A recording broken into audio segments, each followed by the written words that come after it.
Girlfriend যদি গরু কিনতে যেত। কি ভাইয়া গরু পছন্দ হয়েছিনি? গরু আমি নিব, আমাকে বলেন। আপু দেখেন সব রকমের গরু আছে। গরু গুতা দিবে না তো? জান প্লিজ আমাকে কিনতে দাও, তুমি পারবা না। একদম চুপ, আমিই কিনবো গরু। বলে নাফা সব গরু আছে, এই গরুটা দেখেন নাফা 4 মণ হবে। 4 মণ? গরুদের মন 4টা হয়? ওয়েট, ওদের 4টা পা দেখে কি ওদের 4টা মন? কিন্তু আমার তো 2টা পা, তাহলে আমার 1টা মন কেন?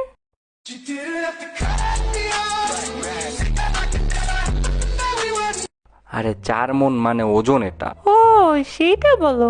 গরুর কালার তো পছন্দ হয় নাই। মাইশা নো। কি যে বলে নাফা, দেখেন কি সুন্দর রঙের গরু মাশাআল্লাহ। সেটা ঠিক আছে, কিন্তু মাইশা প্লিজ বলো না এটা, প্লিজ। কিন্তু কি আফা? না। পিঙ্ক কালারের গরু নেই? এই যে দিশা, হাসাইলে নাফা। আমি কেন যে আসলাম এখানে আল্লাহ। আচ্ছা পিঙ্ক লাগবে না, যান। দেখেন আপনি দেশি ইন্ডিয়ান আর অস্ট্রেলিয়ানও আছে, একবারে কম রেটে ছাইরা দিমো। কোরিয়ান গরু নেই বিটিএস এর দেশের? না আফা, বেটি গরু রাখি না। কি বললেন? মানে এখানে সব দামড়া গরু আর কি। এই বেব, তোমাকে না তোমার আম্মু দামড়া ডাকে? কিন্তু কেন? এখানে দামড়াগুলো তো বড় সড়ো আর খালি খায়, তোমাকে দামড়া কেন বলে? তুমি এখানে গরু কিনতে আসছো নাকি আমার মান সম্মান খাইতে? আচ্ছা যাই হোক, এই যে এই গরুটা দেখেন। আরে সেই তো এটা। কি করলে তুমি এটা? কই কি করলাম? গরুর পাশে থাপ্পড় দিলা কেন? আরে দেখলাম আর কি মাংস কেমন।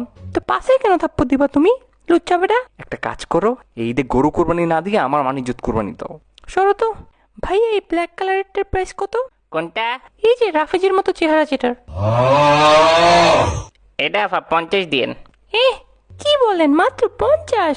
ভাই আপনার লস হবে, আমি আপনাকে 60,000 দিব। আরে আপা 1,50,000। কি? রাফেজের কিডনির দামের চেয়েও বেশি? এত টাকা নাই ভাইয়া। রাফেজ, কি রে, তোকে গরুটা কি বলে তুই শীতের সাথে গরুটা চলে আসলি? হ্যাঁ সবাই মিলে আজকে আমারই অপমান করো। আর তুমি এখানে কি? গরু কিনতে আসছি আর কি। তুই আর আম্মু তুমি প্লিজ দামাদামি করো না। আন্টি দেখেন, এই গরু 1.5 লাখ বলে। এই গরু হ্যাঁ আপা। 40,000 দিব। আম্মু হ্যাঁ, এত কমে গরুর রসিও পাবেন না। আমার ছেলের থেকেও বেশি দাম বলছি। 140 দিন। 41,000। 1,30,000 আপা, আর পারবো না। 41,999 টাকা। 120 ফাইনাল। 45,000। হ্যাঁ হবে না। 47,000 এক, 47,002। আরে আমার গরু আপনি নিলাম করতেছেন, কি একটা অবস্থা। আচ্ছা 1,50,000। 50,000। আচ্ছা আচ্ছা নেন।